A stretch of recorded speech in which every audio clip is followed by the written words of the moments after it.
Маалыматка ылайык, УКМК Аскарбек Шадиевдин жана анын жакын туугандарынын банктардагы эсебин, Кыргызстандын аймагындагы кыймылсыз жана кыймылдуу мүлкүн камакка алган. Мунун баары ага карата козголгон кылмыш ишинин негизинде жасалып жатат. 30 000 доллар үчүн эле эмес, Акаев убагында иштеген министр финанс болуп турган мына ошол убактагы маселелери. Андан бери келсек, мына бүгүнкү күндөгү ТЭЦ маселеси, түздөн түз ошол тиешеси бар маселеси. Экинчи, Шадиевдин мүлкүнө арест коюлуп жатат, биз аны көрүп жатабыз. Ал жердеги байлыгы бул болбогон эле бир бөлүгү деп эсептейм. Шадиев Кыргызстанда эң бай адамдардын бири. Мына ошол кандай жол менен байыганын бүгүн атайын кызматтар иликтеп чыгыш керек. Бизде УКМКнын жаңы төрагасы жана генералдык прокуратура жаңы башчысы келди. Мына ушул эки адамдын биринчи кадамы болмокчу. Эгер чындап мамлекет үчүн иштеп, чындап мыйзамды сактайбыз жана президентти уят карбайбыз десе, мына ушундай адамдарды экстрадиция кылып алып келип туруп жоопко тартыш керек. Мына бул биринчи сыноо деп айтсак болот.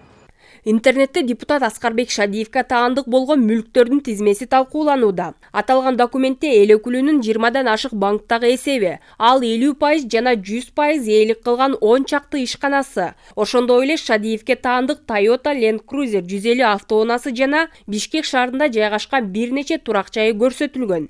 Шадиевдердин ээлик кылган мүлкү жана компаниялардын үлүшү төмөнгүчө.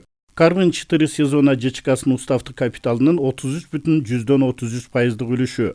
Бената ЖЧКсынын уставдык капиталынын 50% үлүшү. Карвин Групп ЖЧКсынын уставдык капиталынын 50% үлүшү. Ларел ЖЧКсынын уставдык капиталынын 50% үлүшү. Борсок Плюс ЖЧКсынын уставдык капиталынын 100% үлүшү. Тип-топ ЖЧКсынын уставдык капиталынын 100% үлүшү. Борсок Плюс жана Трейд Инвест ЖЧКларында 100% үлүшү бар жана кошо түптөгөн. Continental Транссервис ЖЧКсынын уставдык капиталынын 33,33% үлүшү. Аква Инвест Плюс ЖЧКсынын уставдык капиталынын 50% үлүшү. Аква Инвест ЖЧКсынын уставдык капиталынын 100% үлүшү. Союз Инвест ЖЧКсынын уставдык капиталынын 100% үлүшү. Айта кетсек, үстүбүздөгү жылдын 9 январында Жогорку Кеңештин эл аралык иштер комитетинин бөлүм башчысы Арсен Закиров 30 000 долларды мыйзамсыз ыйгарып алган деген шек менен кармалган. Сөз болуп жаткан 30 000 доллар КМШ парламенттер аралык ассамблеясынын Чыңгыз Айтматов атындагы эл аралык сыйлыгына берилчү акча болгон. Бул акча Аскарбек Шадиев парламенттин эл аралык иштер комитетинин төрагасы болуп турганда, анын жасаган катынын негизинде парламент бюджетинен бөлүнүп, уурдалып кеткени ачыкка чыккан. Шадиев 30 000 долларды бөлүү боюнча катка комитет жетекчиси катары билбей туруп кол коюп алгандыгын айткан эле. Мен бергиле деген эмесмин. Ошого көңүл буруп карап коюңуздар, өз учурунда берилсин деп. Аны да бөлүм башчы даярдап алып келген. Ошого кол коюп бергем. Конечно, мен мындай өкүнөм. Биз себебин бул парламенттин ичинде эмес, жосун коомчулукта эмес. Бул башка мамлекеттердин парламенттик коомчулугу да укту. Эске салсак, башкы прокуратура эл өкүлүн Айтматов сыйлыгын ыйгаруудагы туура эмес аракеттеринен улам мамлекетке 2,61,000 сом мөлчөмүндө зыян келтирген деген күнөө менен 28 апрелде кылмыш ишин козгогон. Бирок анын жардамчысы Айбек Эрмеков Шадиев ден соолугуна байланыштуу чет өлкөгө операция жасатуу үчүн кеткендигин, бирок кайсы өлкөгө кеткени жана Кыргызстанга качан келери боюнча так айткан эмес. Саясий талдоочу, журналист Турат Акимов Шадиев саясий соодалашуудан кийин өлкөдөн чыгып кеткен деп божомолдойт. Ошондуктан мунун жан жөкөрлөрү ошол эле прокуратурада, ЖСМде иштеген балдар айтты.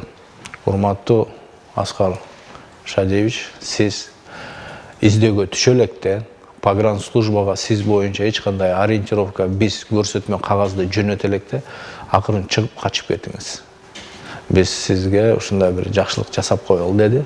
Анткени биздин мамлекет бүт коррумпированный. Анан бизде албетте баягы Атамбаевдин кезинде кылып койсо деле болот. Заочно соттоп, заочно срок берип, бирок эч качан кармабай жүрө берсе деле болот. Бирок мунун бүлкүн тартып алыш үчүн өзү бул жерде болуш керек. Аны далилдеш керек соттун отурумдарында, анан тергөөнүн маалында. Депутаттын чет өлкөгө чыгып кеткени тууралуу маалыматты улуттук коопсуздук боюнча мамлекеттик комитет четке какты. Азыркыга чейин ал Кыргызстандабы же чет өлкөдөбү так маалымат жок. Бул окуя коомчулукта кылмыш иши козголгон саясатчылардын жоопкерчиликке тартылбай калышына байланышкан суроолорду жаратууда. Тазагүл Эмилбекова, Чыңгыз Айбашев, Нур Ньюс, Бишкек.